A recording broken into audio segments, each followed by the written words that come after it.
as part of the toolbox and totally changing topics, I've talked about this before, but I think it bears a reminder because this is a tool that can help your members in a lot of different ways. We get a lot of questions about recoupments of previously paid claims from commercial plans. We get a lot of questions and frustration about plans that like to pay the patients instead of you when you're an out-of-network provider, and it seems Blues plans are most notorious about this. And there is some help on both of those fronts, and this came as part of the Affordable Care Act. I've talked about this before, but it really bears repeating and a reminder to everybody that this help does exist. When they started developing regulations under the Affordable Care Act, they started with the ERISA rules, and they expanded them. They added an external appeal process, and they expanded the definition of claimant under the rule to include authorized representatives, which is very, very important. It seems like a legal, geeky thing, but it actually is very important to physicians. They also obviously expanded the applicability of these rules. They apply to now insured, self-insured, and individual plans, plans sold through the exchange, and plans not sold through the exchange. The only exempt plans, of course, are government programs and grandfather plans. So, because you can be an authorized representative of a member, it gives you the right to use the beneficiary appeal process when you've gotten a form from the member that says, I'm making my doctor my authorized representative. And APMA has a model form that you can use for that. And it would be something I would have everyone have their patients sign if they're willing. When you get a notice of a retroactive recoupment, that would be an appealable determination using that member appeal process. The member appeal process is so much better than the plan process, which is generally not regulated. So you can choose to use this process instead of the plan process or the state law process if you'd like. You now get a choice of the most favorable venue to appeal a denial as long as you're an authorized representative.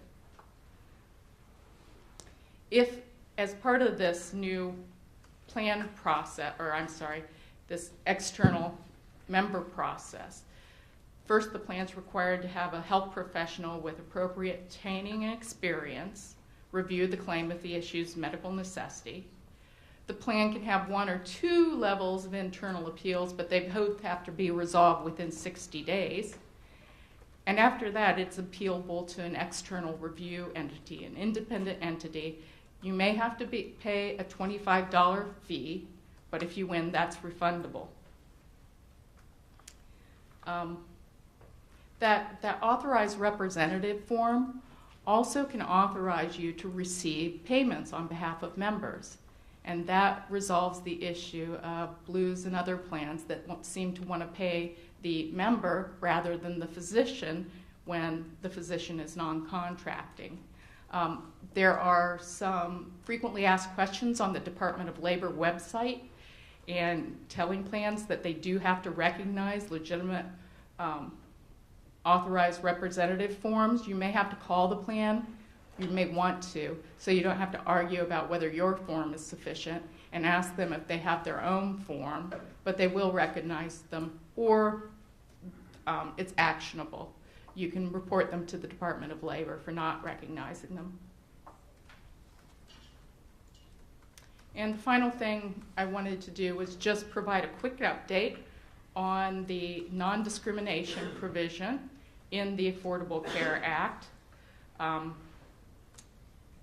There's not much going on. I think I was expecting by now that we would see some litigation, probably by chiropractors, and I keep checking, and they're lawyering up, but nobody's pulled the trigger yet. So we haven't seen any litigation. CMS indicated they thought it was self-implementing, and they asked plans to do a good faith compliance and indicated that that would be good enough. Then they issued frequently asked questions that directly conflicted with the specific language of the law. Congress got involved, and CMS issued a request for information through the Federal Register. APMA did respond to that and explained to CMS what they believe that the provision does. It's an interesting issue. If you research it, you see people on one side who say, this is great. Every alternative medicine provider and their services are covered because of this non-discrimination provision. And on the other side, you see people who say, this is the end of the world. We are no longer regulating healthcare quality. APMA's letter was firmly in the middle, but it puts regulators in a difficult position. This is a very similar provision to the provision that's been under Medicare Advantage law for at least 15 years, and CMS has never enforced that provision. It made me very concerned when I saw that CMS had no interest in issuing regulations, assuming that it meant that it was not going to enforce the provision just like it has under Medicare Advantage. But the hope would be that with congressional scrutiny, that they might be pushed to do something. We're seeing states dip their toes in the water. Nobody's touching the reimbursement issue. If you go back to the language, you'll see there are kind of two types of reimbursement, or two types of discrimination that are addressed by the statute. One is discrimination in participation in plans, and the other, it says, it's just general discrimination, but it touches on reimbursement.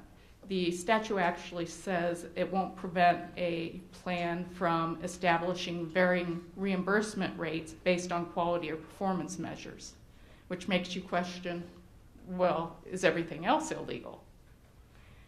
Nobody's touched that yet. We haven't seen states wade into that water. They're pretty anxious and pretty happy to wade into the participation issue, but we haven't seen them wade into the reimbursement issue.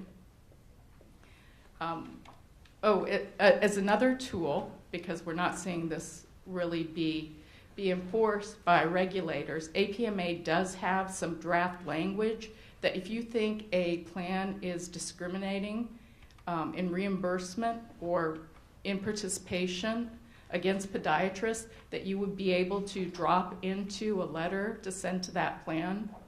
It's legalistic, it includes sites, but it's really easy for you to pick up and drop in to a letter to the plan.